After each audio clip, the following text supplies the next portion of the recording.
Bismillahirrahmanirrahim. Assalamualaikum warahmatullahi wabarakatuh. Waalaikumsalam warahmatullahi wabarakatuh. Alhamdulillahirrabbilalamin. Alhamdulillahirrabbilalamin. Alhamdulillahirrabbilalamin. Allahumma salli ala Muhammadin wa ala alihi washabihi wasallim ajma'in. Amma ba'du. Sedulur beriman dimanapun Anda berada, Alhamdulillah di kesempatan kali ini kita bisa berjumpa lagi di acara sharing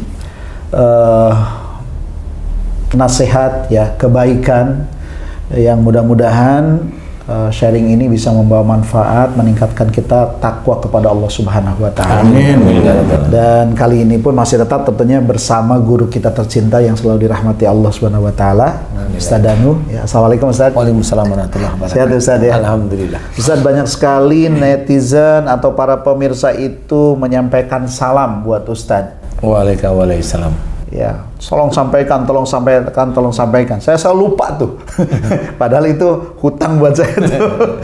Kayaknya sudah saya sampaikan. Oke, sedulur, sudah saya sampaikan ya salamnya dari semuanya, dari berbagai negara, apalagi di Indonesia dari mulai Aceh sampai ke ujung Papua sana udah disampaikan pokoknya, insya Allah.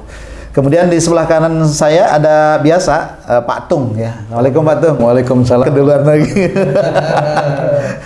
Oke lah, terima kasih nih udah sama-sama di sini. Dan ada Bang Jai. Assalamualaikum Bang Jai. Waalaikumsalam. Sehat Bang Jai. Alhamdulillah. Ini baju lebaran bukan ya?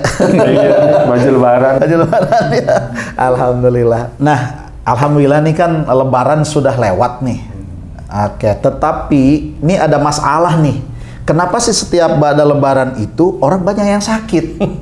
Ada yang sakit kantong, ada yang sakit jantung, ada yang kolesterol naik, macam-macam lah gitu kan. Apakah karena faktor waktu bulan puasa itu banyak diantara kita itu makannya ngerem, tapi setelah selesai lebaran just gitu, segala masuk, kan gitu.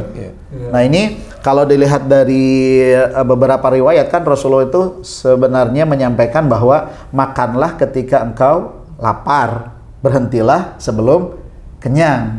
Nah kayaknya kalimat ini nih lewat kayaknya gitu kan. Makanlah selanjutnya jangan berhenti sebelum kenyang aja. Ini udah kenyang ngelanjut aja gitu. Nah ditinjau dari sisi agama dan juga sisi kesehatan ketika kita banyak makan, itu pengaruhnya apa Ustaz? Bagi kesehatan dan juga bagi ibadah.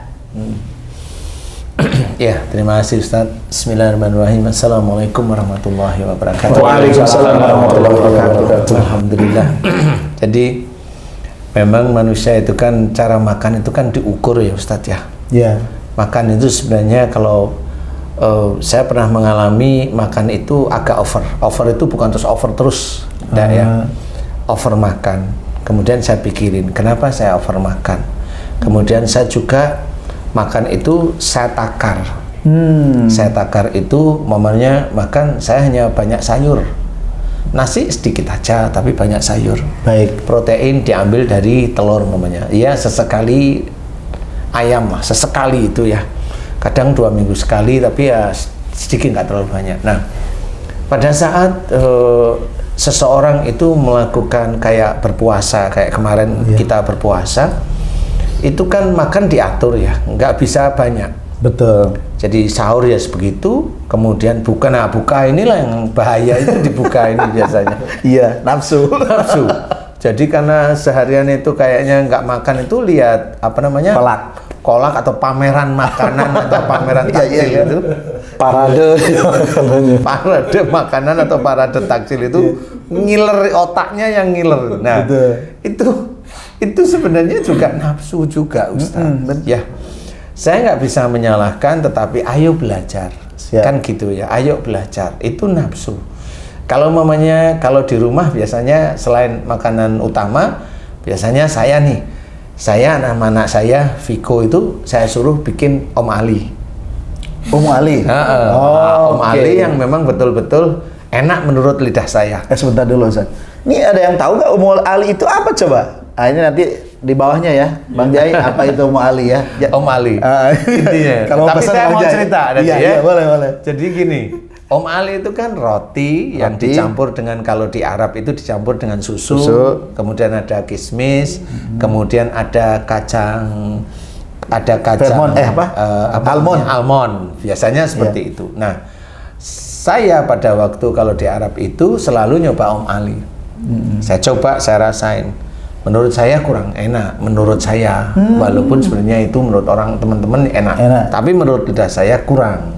Baik. Standar lah. Baik. Nah, saya coba bikin sama anak saya, bikin Om Ali dengan racian seperti ini.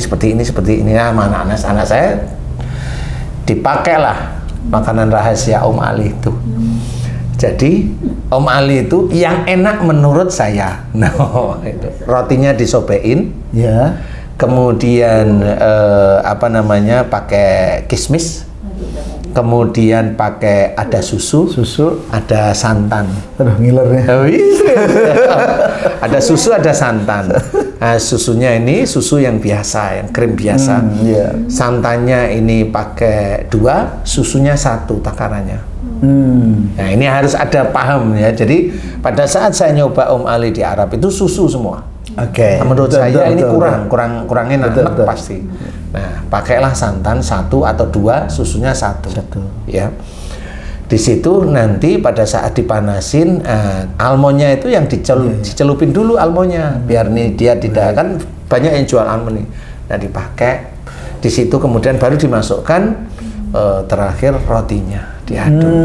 Dan rotinya harus agak lebih banyak susu sama ininya, santannya. Nanti karena pada waktu udah mulai rotinya mulai melembek, dia akan berkurang. Tapi jangan terlalu kering, jangan terlalu nyemek, jadi harus ada bagian. Nah, disitulah insya Allah enak sekali.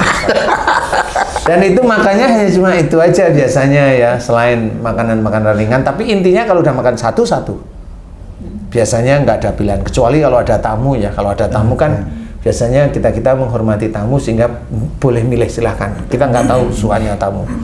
Kalau makan, makanan itu hanya beberapa hal. Kalau pecel lele semua. Iya Ustaz, Meet in itu. Iya, pecel lele semua. Saya punya, iya makan pecel lele semua. Dari saya, istri, anak-anak pecel lele. Allahu Akbar. Tapi nanti sambilannya ada maunya tempe atau tahu atau apa. Nah, makanan yang sudah ditakar inilah insya Allah itu akan menjadikan sehat di tubuh. Ya, kalau ambil proteinnya protein ikan, ya bagus. Tapi kalau orang biasanya kan seharian nggak makan, maunya apa? Sate, maunya apa?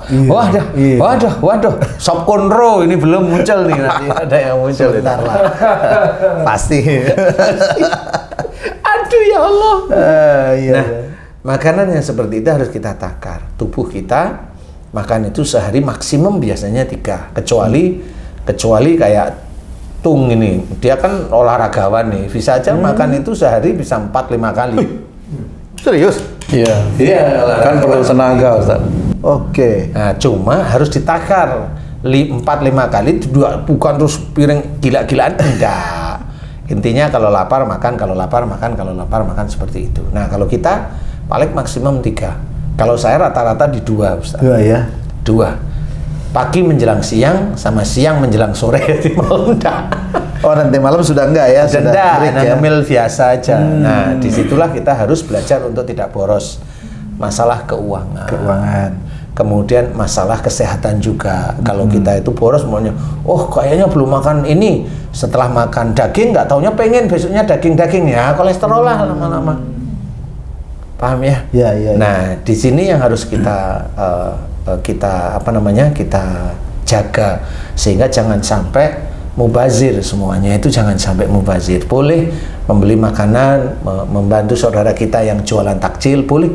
Niatnya memang mau menolong saudara kita yang jualan takjil, boleh, silahkan ditolong, dibeli yang enak, yang cukup untuk kita enak. Jangan asal beli nanti malah terbuang. Betul. Kita hanya membeli malah nggak enak, terbuang. Boleh, silahkan mau beli. Boleh nanti kalau membeli kira-kira sudah enak, besok dibeli lagi, siapa aja boleh dikasih, mau satpam kek, mau siapa kek, mau ini dikasih boleh. Jadi itu juga untuk teman-teman, untuk saudara-saudara kita yang muslim. Nah, untuk kita ya nggak boleh, kita belajar kalau mamanya kemarin-kemarin itu buka itu takjil, kemudian habis takjil makan. Nah, makan ini kadang-kadang udah nggak diukur Ustaz. Iya. Udah banyak nih. Kalau Ustadz kan kalau lihat makan saya kan kemarin kita makan pada waktu puasa itu apa sih? Iya. Paling rujak cingur. Iya. Habis itu udah kah? Udah enggak itu malam itu enggak ya? Enggak. Sudah enggak. Padahal hanya cuma sayur. Rujak cingur tanpa cingur, tanpa lontong, tanpa timun. Nah, seperti itu. Jadi betul-betul Iya. Itu bukannya sahurnya tahu campur. tahu campur. Nggak bisa saya. Kalau belum bisa. kalau enggak asinan, belinya asinan di tempatnya Haji J, dekat Haji J. Di Asinan Asmuni ya Ji ya. Itu sahur cuma asinan. Asinan itu cuma kubis, tahu dikit, sama toge, sama sawi air, selada air. Tapi itu seharian kuat ya? Ya, alhamdulillah kuat. Karena Kenyang. udah membiasakan ya. Karena memang ya selain membiasakan itu kan ribet ya, kalau makan itu kan ribet menurut saya itu. Jadi udahlah ini aja cukup ya, alhamdulillah kuat. Alhamdulillah sampai sore makan paling asinan atau tahu campur, ketemu malamnya itu rujak cingur. Ya begitu aja sebenarnya. Nah, kenapa seperti itu? Sebenarnya saya juga membiasakan saya sama keluarga itu untuk tidak boros. Tidak boros, melatih anak-anak itu makan itu seperlunya. Jadi jangan terlalu mewah ya. Seperlunya aja makan. Nanti kalau itu habis, dia masih lapar, makan yang lain boleh. Tapi tidak semuanya bruk di depan meja makan mamanya. Kan kasihan jadinya. Jadi kalau tung itu biasanya kalau main ke Jogja biasanya apa? Lodeh sama pindang. Enak banget. Wah, saya belum tuh. Jadi ini membiasakan aja agar tidak boros. Ya, membiasakan agar tidak boros, karena bagaimanapun juga saya sebagai imam ingat salah satu firman Allah Ta'ala. Ya, di mana kita dilarang boros. Inna mubadirina kanu ihwanas sayyatin. Itu harus kita ingat, karena bagaimanapun juga sesungguhnya orang yang boros itu adalah saudaranya setan. Kita harus mengajak keluarga kita untuk tidak boros. Seperti itu. Jadi nanti anak-anak mau ini, mau yang mana, takarannya banyak apa enggak, itu harus dinilai dulu. Kalau memang banyak, buat yang lain-lain juga harus ikut. Seperti itu. Kalau mamanya ini minta ini semuanya satu-satu, gemuk semua nanti lama-lama. Gemuk semua itu. Kayak siapa ya? Ya. Tapi yang siapanya udah mulai kurus. Insya Allah seperti itu. Jadi dari sisi kesehatan memang kurang bagus. Dari sisi badan juga bukan lemes atau tidak lemes. Kalau kebanyakan makan itu malah malas. Malas ya. Iya. Malah malas Ustadz. Jadi malas mau sholat itu malas biasanya. Betul. Ya. Itu yang saya amati. Iya, ngantuk, malas. Karena apa?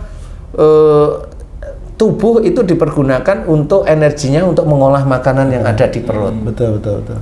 Jadi semua energi itu di sini semua. Jadi pasti ngantuk. Habis makan itu pasti ngantuk. Tapi kalau makannya sedikit, cukup umpamanya takjil, kemudian ditunggu, kemudian sholat, kemudian bagaimana, atau sholat isya, kemudian terawih. Kalau itu masih takjil, itu masih memenuhi, ya terpenuhi. Seperti itu. Nah, ini yang menjadikan kesehatan kita harus kita pikirkan. Sama seperti kita sholat. Sholat itu jangan cuma menggugurkan kewajiban. Sholat itu juga belajarlah agak kusuk, seperti itu, serius. Bacaan itu betul-betul diresapi seperti itu. Walaupun bacaannya agak cepat saya tidak bilang cepat ya. Agak cepat, kan ada orang yang baca Quran itu agak cepat. Bahkan cepat banget. Ada cepat, ada bukan yang terus bacaan terus begini, enggak sih. Agak cepat karena memang dia terbiasa aja baca. Iya, terbiasa baca cepat, bolehlah silahkan. Tetapi tetap harus khusyuk di titik itu. Makanya kalau makan pun harus sama seperti itu, menikmati sehingga bisa dapat. Takjil menikmati dapat. Nanti sholat. Karena apa? Karena di titik-titik itu juga kita harus belajar mengatur. Jadi tubuh itu diatur, sama seperti tadi sholat harus ada khusyuk. Tubuh juga diatur, jangan hanya dimasukin aja banyak, tapi tidak diatur. Diatur dengan apa? Kalau udah banyak ya diaturlah dengan olahraga. Iya. Ya, kalau belum mau olahraga, diatur dengan tidak terlalu banyak. Sedikit nggak terlalu lah, cukup lah. Paling yang dikurangin apa? Nasinya yang dikurangin. Kan itu bisa gula dalam darah atau lemak itu bisa terkurangi kalau memang energi itu kita gunakan, nanti akan kurang terus itu. Nah itu insya Allah bisa menjadikan guru seperti itu Ustaz. Insya Allah, wallahu alam. Oke, Ustaz, ini kan kalau tadi disebutkan dalam ayat Al-Quran bahwa orang yang boros itu adalah temannya setan. Berarti kalau kita boros itu termasuk dosa kan? Iya. Termasuk dosa. Iya. Nah, sekarang orang yang boros itu kira-kira kalau berhubungan dengan kesehatan, nah, kalau boros itu menimbulkan sakit apa tuh dalam diri seseorang? Yang jelas, Sebentar, Ustaz. Semangat banget nanyanya, Ustaz. iya. Boros sama sakit apa? Yang jelas boros itu sakit hati Ustaz. Nah, jelas itu. Jelas. Yang belanja istrinya ya sakit hati, suaminya. Kalau secara fisik sakit selama ini kalau boros itu kurang ya, paling secara psikis ya. Oh, psikis ya. Psikis itu terus kepinginnya belanja seperti itu. Seperti itu psikis. Jadi itu tetap harus belajar lah untuk Ngerem ya. ngerem kan gitu ya. Karena kita orang Islam. Kalau dikit-dikit belanja, padahal belanja ini belum tentu itu manfaat. Jangan, kalau nggak manfaat jangan. Karena itu kita dinilai oleh dua malaikat.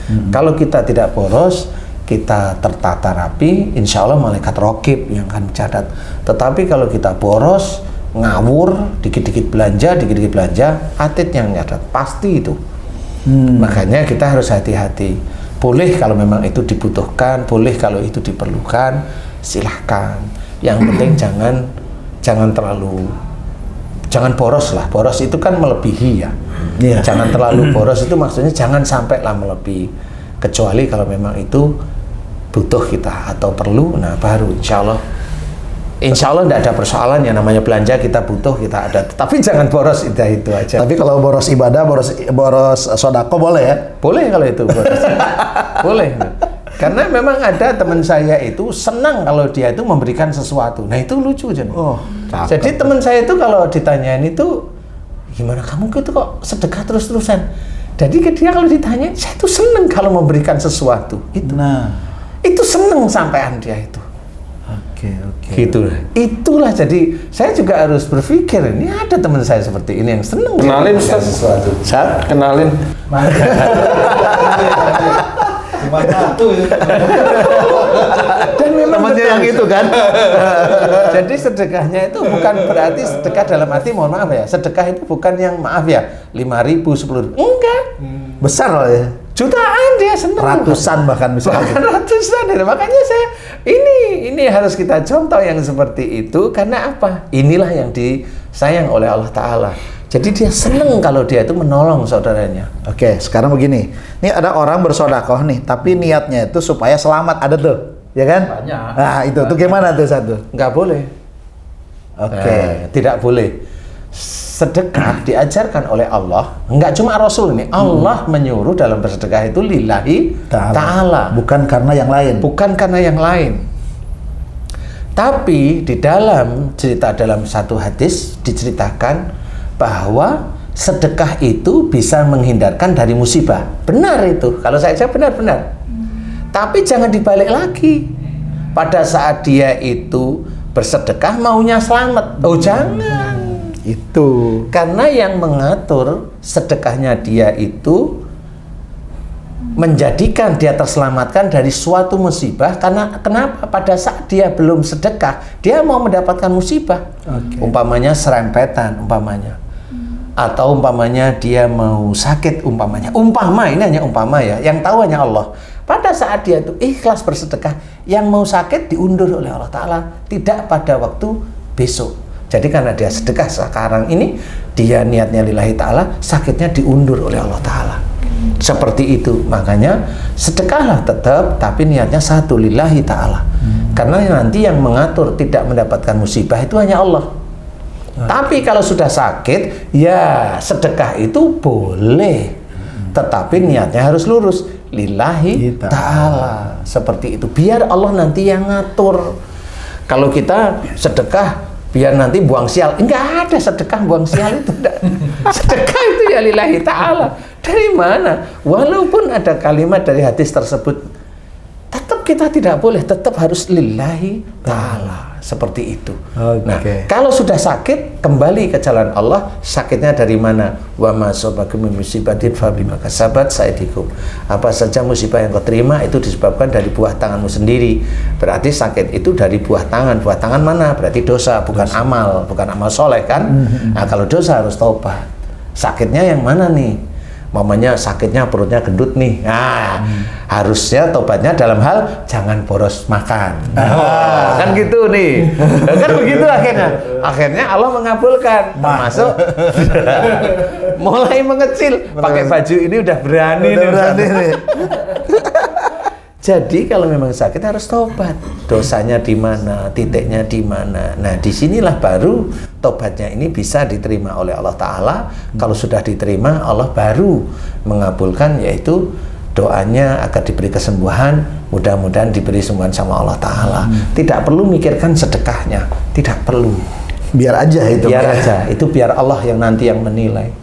Karena kalau ada orang bersedekah, umpamanya dia bersedekah, kemudian dia upload nih sedekahnya itu di medsos. Facebook, di medsos atau di medsos ya, di Facebook atau WA atau mana grup, dan ini sama, dia udah ujuk, udah riak, hilang itu sedekahnya. Bisa jadi penyakit malah. Bisa jadi penyakit hati lagi itu nanti, yaitu ujub dan riya. Kalau itu bisa besar, bisa jadi sombong. Nah, ini harus kita jaga semuanya. Jadi makanya salah satu ayat Allah itu diceritakan dalam surat Jum'ah. Wadhkurullaha katsiran la'allakum tuflihun. Ya. Ini sebenarnya kalimat ini, dan banyak-banyaklah ingat kepada Allah agar kamu beruntung. Nah, ingat kepada Allah, banyak dari teman-teman kita atau guru kita menceritakan ingat kepada Allah ini zikir. Membaca bacaan. Kalau saya ingat kepada Allah Ta'ala bukan zikir dalam arti lisan, tetapi perilaku kita selalu ingat kepada Allah Ta'ala. Sehingga ada uang banyak, tidak boros, itu ingat kepada Allah tetepan. Ada bisa beli makanan banyak, tidak beli makanan banyak, secukupnya. Walaupun uang banyak, itu ingat kepada Allah Ta'ala. Kalaupun umpamanya kita mau ngomong kasar, stop, berhenti. Kita ngomongnya tetap halus, itu ingat kepada Allah Ta'ala. Jadi zikrullah di sini dalam ayat ini tidak hanya cuma zikir saja, tidak cuma zikir dalam bentuk lisan, tetapi aplikasinya sudah ingat kepada Allah Ta'ala. Nah, inilah nanti akan beruntung. Kalau Allah menceritakan beruntung, saya berpikiran beruntung ini insya Allah di akhirat. Nanti kalau ikhtiarnya jalan terus, niatnya lillahi ta'ala, bisa aja nanti Allah memberikan untung dunia. Insya Allah seperti itu, makanya harus dijaga. Patung, ada pertanyaan nggak mengenai makan ini setelah Lebaran ini? Kan Patung kan pas bulan puasa itu kayaknya ngerem banget itu. Nggak ngerem, memang puasa soalnya. Jadi duhur nggak makan ya bulan Ramadan ya? Jadi kami pernah sahur itu hanya dengan tahu pong.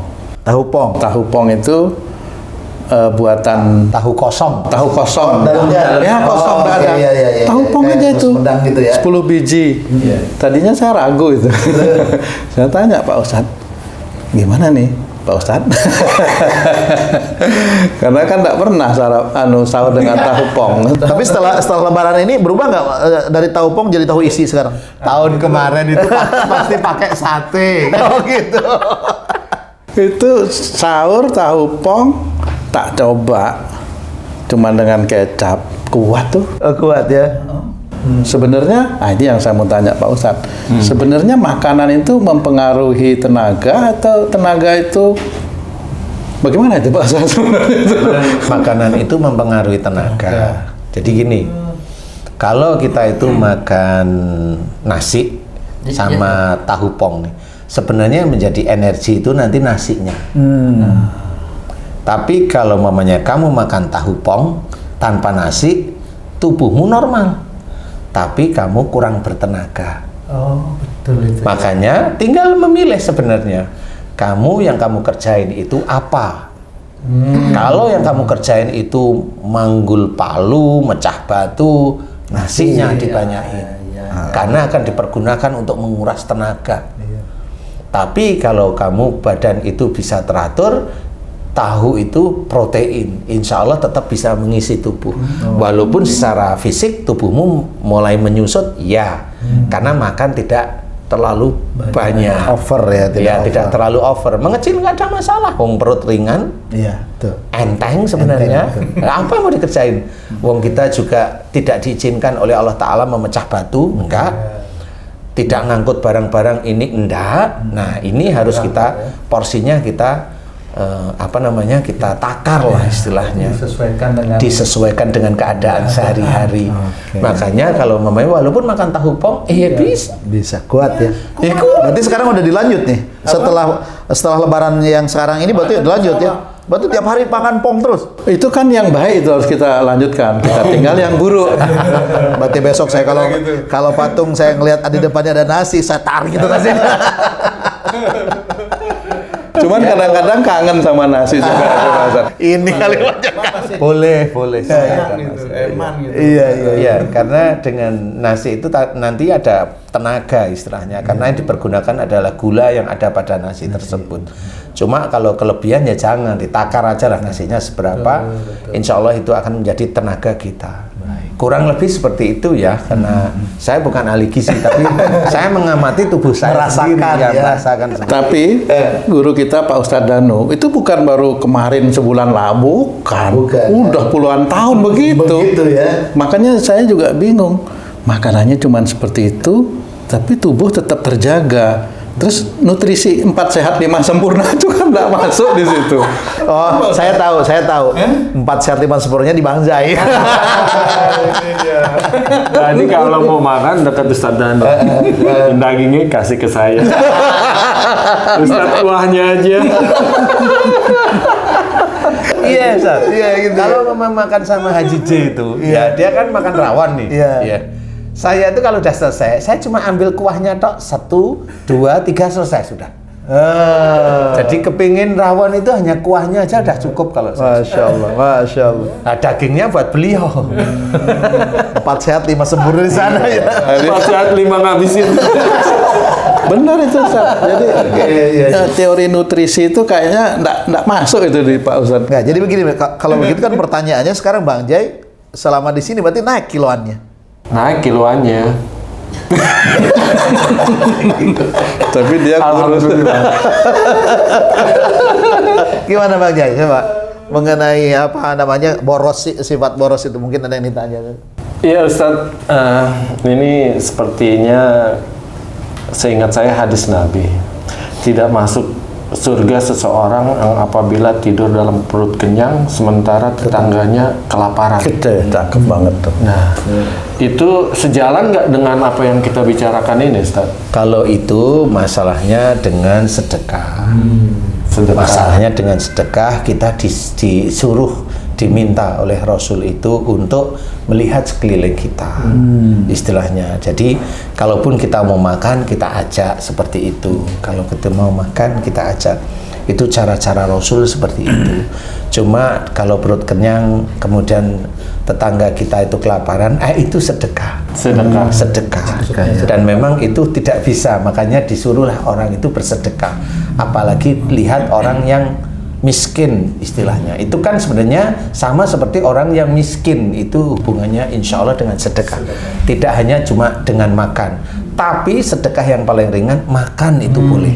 Oh, makan itu boleh. Maka ada mengkodok atau ini apa, memberi makan fakir miskin, gitu ya. Iya, jadi iya, kalau tetangga benar itu miskin ya kita kasih. Nah, di titik itulah sebenarnya sedekah itu kita berikan.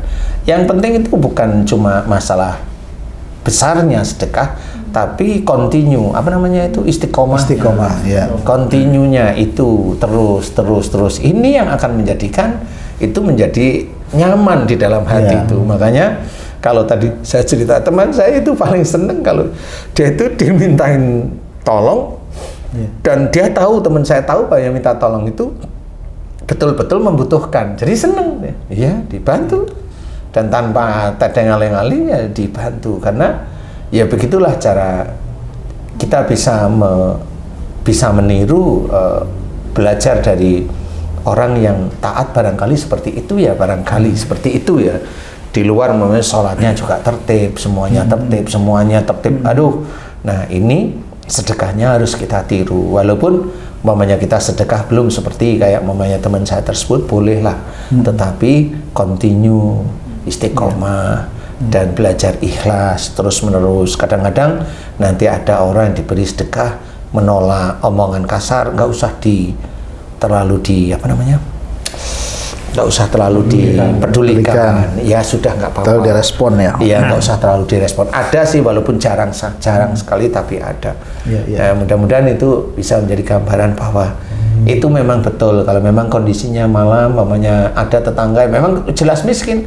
Kalau mamanya kita diizinkan oleh Allah Ta'ala punya, ya boleh kasih. Makan itu kasih, rantangan boleh. Ke situ setiap hari boleh. Nah itulah yang namanya sedekah. Dan itu yang bisa menjadi jalan menuju surga, ya seperti itu. Seperti Rasulullah memberi makan orang buta yang miskin. Iya, kalau haji memang tidak ingin melihat tetangganya yang seperti itu, ya pindah di perumahan yang orang kaya-kaya gitu. Saya yang dikasih makan. Nah, makanya balik jadinya, Ji. Nanti bangun-bangun tidur pas buka pintu kenapa ada beras? Iya, nah itu juga nggak boleh itu. Ya, kalau kita yang mampu malah dapat daging korban, lah kan bingung saya. Ini dari mana? Dari korban dari masjid. Loh, nggak kasih yang butuh. Kembaliin ke masjid nggak mungkin ya. Harus kita kasihin yang di luar lebih daerah, ini ya. Iya, di luar daerah kita harus kita kasihin seperti itu. Karena ya itulah, kadang-kadang nggak ngerti bahwa ini dikasihkan orang punya. Gimana sih? Ya itu akhirnya ya salah tempat. Janganlah ya, kasihan yang saudara kita yang memang membutuhkan. Insya Allah seperti itu, Ji. Insya Allah ya, itu bersedekah boleh dalam hal makanan, boleh mau nasi, mau sambal, mau telur, mau tempe sama. Walaupun itu harga tidak seberapa, tapi itu bikin bisa tidur pules. Alhamdulillah. Ya. Oke, Ustaz. Ini kan di bulan Ramadan kemarin kan orang tuh kayaknya dalam bersedekah itu kayaknya semangat banget gitu kan. Nah, ini bulan Syawal kira-kira gimana kan? Semangatnya masih jalan atau gimana? Stuck gitu kan? Kita lihat. Oke, Ustaz, di akhir pertemuan kali ini nih, yang untuk acara ini ya, ada pesan yang mungkin buat para sedulur semuanya untuk ya tidak boros, kemudian juga istiqomah dalam beribadah. Karena kan di bulan Ramadan kemarin kita kayaknya, ibadah tuh strong banget lah, berbagi juga strong. Nah, kira-kira itu gimana, Ustaz? Silakan. Iya, sebenarnya yang dinilai oleh Allah Ta'ala itu salah satunya itu istiqomah. Istiqomahnya ya. Istiqomah, umpamanya seneng kajian. Nah, pada saat bulan Ramadan kajian beneran, habis bulan Ramadan kendor semua. Lah ini nggak istiqomah, tapi monggo nggak apa-apa. Namanya orang belajar ya, Ustaz. Namanya orang belajar itu pasti seperti itu. Cobalah istiqomah. Lakukan satu demi satu yang tidak terlalu kelihatan orang itu ngejar akhirat, kesannya ngejar akhirat. Padahal sebenarnya itu nanti dilihat setelah bulan Ramadan itu kendor semua. Iya sih, rata-rata seperti itu. Yang dulunya di bulan Ramadan itu ada kenceng sedekah, tapi nanti di luar bulan Ramadan enggak. Nah itu kan enggak istiqomah. Berarti orang yang mau bersedekah atau mau kajian itu hanya di bulan Ramadan, dengan notabene itu pahalanya besar. Tapi kalau Allah pasti tidak akan tertipu dengan kita yang masih seperti itu. Tidak akan tertipu itu maksudnya apa? Iya, kamu hanya ngejar pahala besar, jadi bukan lillahi ta'alanya dikejar. Tapi kalau yang namanya seseorang sudah lillahi ta'ala, dia akan biasa mengerjakan di hari-hari sebelum bulan Ramadan biasa, di bulan Ramadan tetap biasa. Biasa. Kalau kajian ya biasa, di bulan Ramadan kajian ya biasa.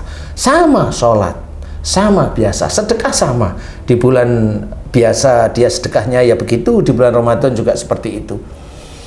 Dia tidak menguatkan di bulan Ramadan harus karena nanti pahalanya besar. Enggak. Kalau memang tidak ada sesuatu petunjuk dari Allah Ta'ala untuk menggerakkan dia bisa mengeluarkan uang, ya dia nggak akan keluar karena bingung ini mau keluar kemana nih uangnya dia. Nah itu tetap dia nggak akan ngeri kalau tidak mendapat pahala besar di bulan Ramadan. Enggak. dia hanya belajar untuk istiqomah, di setiap saatnya. Nah, itu Allah akan tahu. Karena memang orang bersedekah itu pasti ada petunjuknya. Ada petunjuk untuk dia mengeluarkan hartanya atau mengeluarkan makanan untuk bersedekah, pasti ada petunjuk. Cuma orang itu tanggap atau tidak. Nah, kalau di bulan Ramadan orang itu banyak-banyak bersedekah karena tanggapnya di bulan Ramadan itu pahalanya besar. Nah, itu yang dicari. Itu sama seperti kalau anak-anak kita dulu itu kalau kita ajak puasa harus kita iming-imingin dengan hadiah. Nah, itu mirip. Itu mirip sudah. Ya kan seperti itu ya. Jadi, ayolah kita benar-benar mengerjakan sesuatu itu lillahi ta'ala. Jangan hanya mengejar pahala besar di bulan Ramadan. Allah itu maha tahu sebenarnya. Jadi kalau kita hanya jual beli pahala besar itu, selesai nanti kita. Tidak ada ukuran lillahi ta'alanya. Tidak ada ukuran. Yang kita cari pahala. Orang yang nyari pahala biasanya nanti dia akan cerita kemana-mana. Karena itu nafsunya yang menginginkan pahala, bukan Allahnya yang ada di sini. Nafsunya dia, sehingga pada saat dia mengeluarkan sesuatu di bulan Ramadan pasti cerita. Rata-rata pasti cerita. Kalau dia nggak cerita, sudah biasa dia bersedekah. Kalau dia hanya di bulan Ramadan pasti cerita. Pasti. Insya Allah. Karena apa? Karena nggak kuat dia. Mau nyimpen itu nggak kuat ya. Sudah nggak kuat Ustaz. Pasti. Tapi kalau orang yang biasa bersedekah, enggak. Di biasa ya nggak ngomong. Di bulan Ramadan ya nggak ngomong, biasa aja. Seperti itu. Insya Allah. Wallahu a'lam ya. Alhamdulillahirrabbilalamin, sedulur semuanya. Ini kajian yang luar biasa ini. Temanya ringan, tapi sebenarnya untuk menghilangkan rasa boros itu amat berat ternyata ya. Jadi boros itu ada yang boleh, ada yang enggak. Boros belanja nggak boleh, tapi boros ibadah itu boleh. Dan ingat, kuncinya satu, borosnya tetap lillahi ta'ala. Jangan selain lillahi ta'ala. Jangan selain lillahi ta'ala. Mudah-mudahan kajian kali ini bisa sekali lagi meningkatkan ketakwaan kita kepada Allah, kemudian menata kehidupan kita lebih baik lagi, baik itu dari segi makanan, dari segi ibadah. Boros yang manfaat di hadapan Allah Subhanahu wa Ta'ala karena Allah. Mudah-mudahan bisa berjumpa lagi, dan insya Allah tayangan ini akan ada di Ustadz Danu Official Channel, kemudian di Tung Family Official Channel, dan di Asep Hidayat Official Channel. Terima kasih, mohon maaf lahir dan batin. Sampai jumpa lagi. Assalamualaikum warahmatullahi wabarakatuh. Waalaikumsalam. Alhamdulillah.